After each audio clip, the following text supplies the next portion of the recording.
यवतमाळ नागपूर तुळजापूर राष्ट्रीय महामार्गावरील यवतमाळ आर्णी मार्गाचे बहुतांश काम पूर्ण झाले असले तरी किन्ही आणि दत्तरामपूर परिसरातील अपूर्ण रस्त्यामुळे नागरिकांचा जीव धोक्यात आलाय।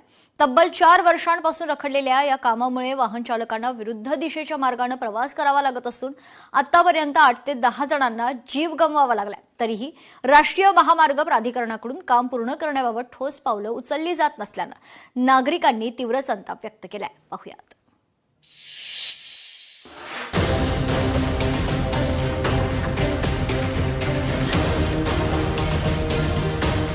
राष्ट्रीय महामार्ग रस्ता नाही, मृत्यूचा सापळा।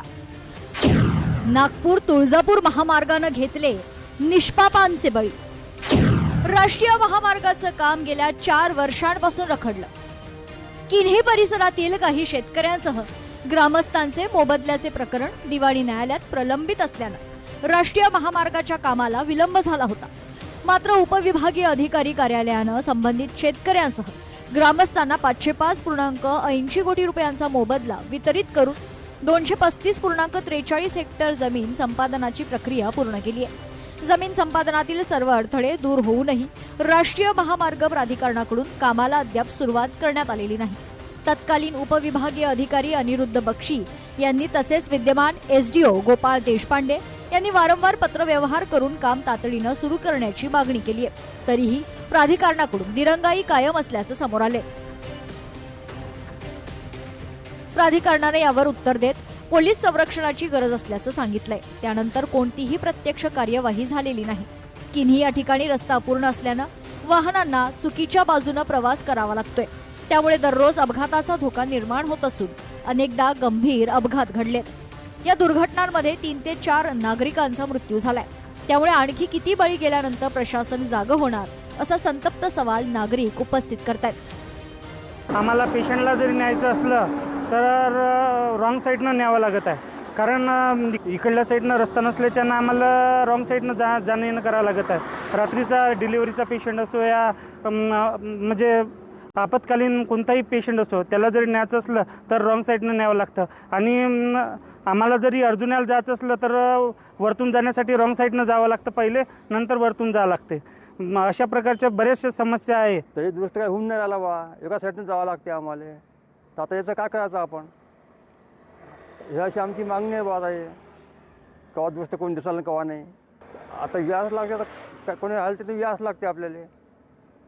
येणे मार्ग तेच आहे ना याचा, याच लागते, जायला लागते आणि यायला लागते। येण्या जाण्याचा त्रास आहे, पण हे समजा म्हणजे रोड क्रॉस जायचं असलं तर रोड क्रॉस करून यावं लागते। गाड्याचा त्रास, याचा त्रास, जनावराला जायचा त्रास, एवढा त्रास करून रोड पास करावं लागते।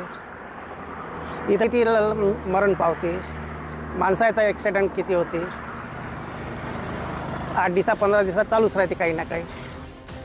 मी मनपूर गावचा रहिवासी असून व्यावसायिक कामानिमित्त दररोज यवतमाळला या मार्गाने प्रवास करतो। किन्ही गावाला सर्व्हिस रोड नसल्याने अनेक वाहन चालक विरुद्ध दिशेने ये जा करतात। रस्त्यावर ठिकठिकाणी मोठे सिमेंटचे दगड उभे केले असून रात्री ती दिसत देखील नाहीत। त्यामुळे अपघाताचा धोका मोठ्या प्रमाणात वाढलाय। माझ्या समोरही अनेक अपघात घडलेत। अशा परिस्थितीत सुरक्षित प्रवास करायचा तरी कसा असा प्रश्न आम्हा प्रवाशांसमोर उभा राहिलाय, अशी प्रतिक्रिया प्रवासी ज्ञानेश्वर उमरे यांनी दिली आहे।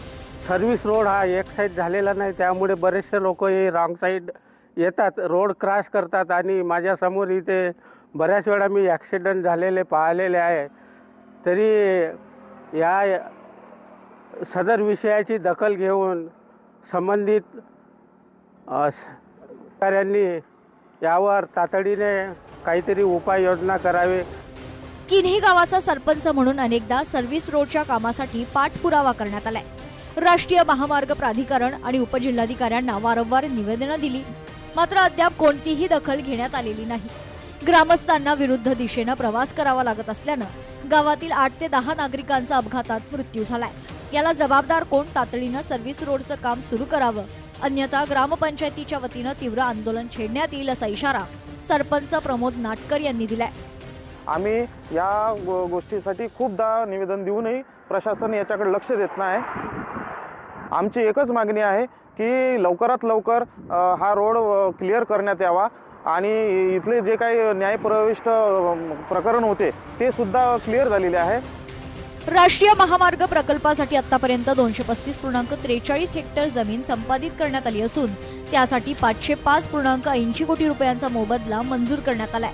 उर्वरित काम देखील लवकरच सुरू करून पूर्ण करण्यात येईल अशी माहिती उपविभागीय अधिकारी गोपाळ देशपांडे यांनी दिली आहे.